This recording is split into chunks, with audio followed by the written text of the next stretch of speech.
In the roaring arena of the Tokyo Dome, under a sky of blinding lights, one name echoed through the stands: Riko Tanaka, the undefeated MMA prodigy, known for his thunderous kicks and an iron will that could bend steel. That night, as he stepped into the cage, Riko was a force of nature.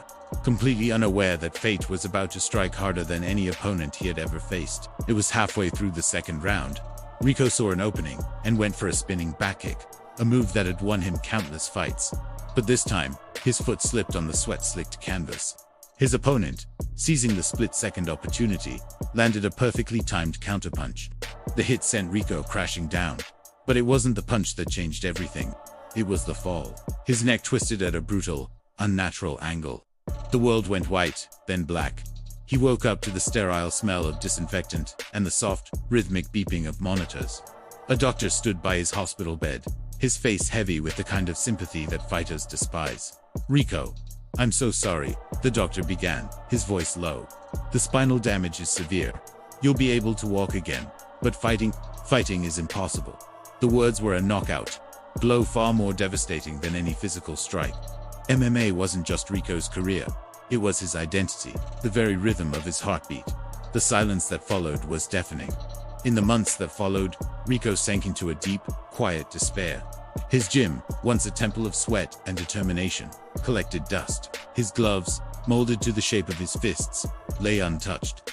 Even the sound of fights on TV was too much to bear, making his chest tighten with a grief he couldn't name.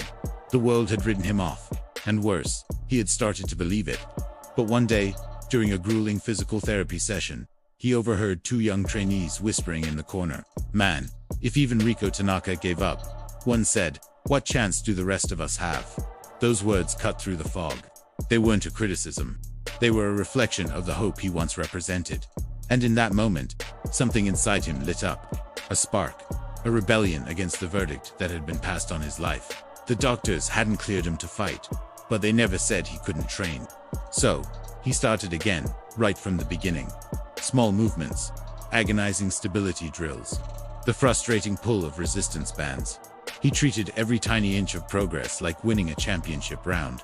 His physical therapists were stunned by his recovery speed. But Riko wasn't looking for their approval. He was chasing the impossible, fueled by a quiet, burning defiance. Months blurred into a year. One morning, during a routine checkup, the very same doctor who had once crushed his dreams stared at a new set of scans. He blinked, looking from the images to Riko, and then back again. This shouldn't be possible," he stammered. "Your spine, it's healed far beyond anything we expected. With extreme caution, you could return." Riko didn't shout. He didn't cry. He simply closed his eyes, took a deep breath, and whispered to himself, "I never stopped fighting." His comeback fight was scheduled a year later. The arena was sold out. The crowd wasn't just there to see a fight. They were there to witness a miracle. As Riko walked towards the cage, the cheers that thundered around him were different this time. They weren't just for a fighter. They were for the human spirit. The bell rang. He moved with a newfound purpose, a grace born from gratitude, a power forged in the darkest of times. The fight was intense, but Riko was in control. And then it came.